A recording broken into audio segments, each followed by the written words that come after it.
throwing. It's called throwing because you're supposed to throw a chunk of clay in the middle of the wheel, supposedly. People don't like the term. Anyways, there it is. So first important thing is to center. And a lot of potters will get really corny about centering and how it's an allegory for life and all this stuff, but we won't. We just want to get it in the middle. If you start with clay that's off center, your pot's going to be off center. It's going to be wobbling all over the place. The first thing I usually do is what's called wheel wedging or coning.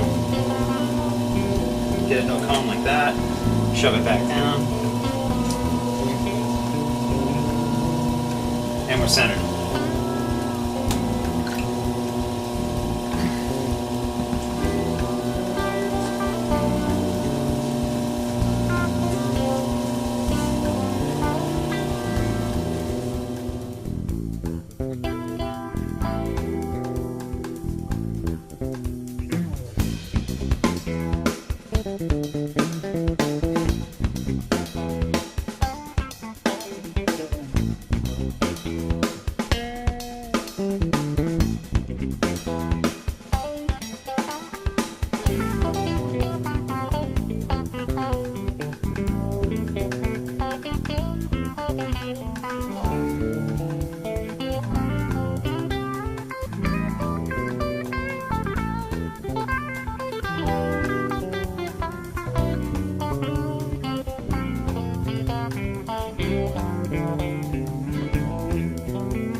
Use a chamois to clean up the top of this, or a sham wow, or whatever you might want to use.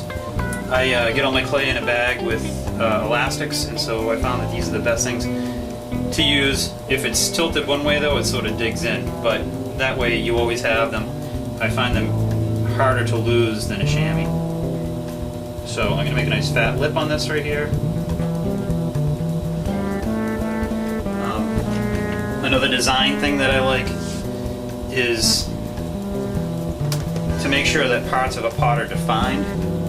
And by that I mean sometimes you'll see a pot and it's hard to tell where the neck begins and the top ends and if there's a foot or not, and so a simple line that defines that shows that you had some intent in your design. So if I straighten this out a little bit, I'm not going to fuss with it too much because I'm going to texture it later. So just a little line there. Tells you that the neck starts there. It's also a good guide if we're putting a handle on there, or if we want to start a design. I like to have a line where the design starts. It's a nice clean feature. Give this one a little bit of a foot. Normally I leave an undercut here so I can get a wire under there. Unfortunately, if you do a hand building demo all day someplace else and leave your wire there, you might have to make one out of monofilament line. So this is, I do some deep sea fishing, so here's a line. I like it twisted so it'll leave a pattern on the bottom. Wrap this thing up until your finger turns black, and then you draw this under there, move it back and forth, seesaw a little bit, and it'll leave, should leave, nice design.